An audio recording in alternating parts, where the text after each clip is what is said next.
My name is Jennifer Herron. I'm the CEO and founder of Action Engineering, and I began the company about 15 years ago. At the time, I was working in the aerospace industry, designing spacecraft in primarily the NASA space. And today I have about four designs that are actually in space operating and working. So having flight hardware in space is no small feat.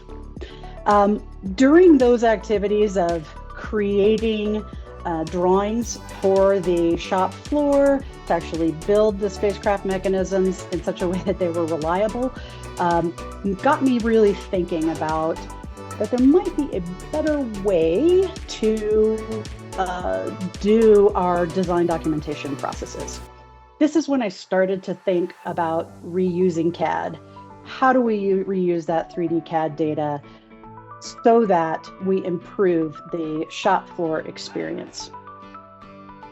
That leads us to where we are today, where Action Engineering has people-centric ways of work, plus a deep understanding of all the software technologies around 3D CAD data, inspection, fabrication, and we are doing that in a way so that we want to increase the adoption of all the amazing 3D digital technologies that exist within the industry today.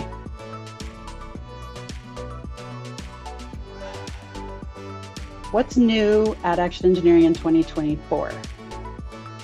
We are going to continue teaching CAD authors and engineers about how best to create 3D data for manufacturing activities such that the shop floor workers can utilize that information and make their human readability better, as well as leverage digital automation opportunities.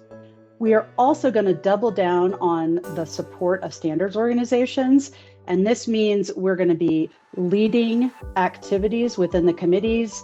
We're going to be uncovering gaps in the standards that need to be filled for 3D smart manufacturing and PMI activities.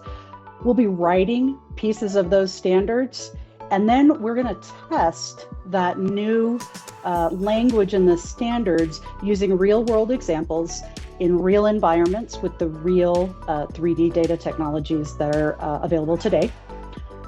Once we do all that work, we're going to update the standards, create training programs, communicate with the standards organizations, support them so that we provide clear and consistent technical data from the engineering part of the silo into the manufacturing activities.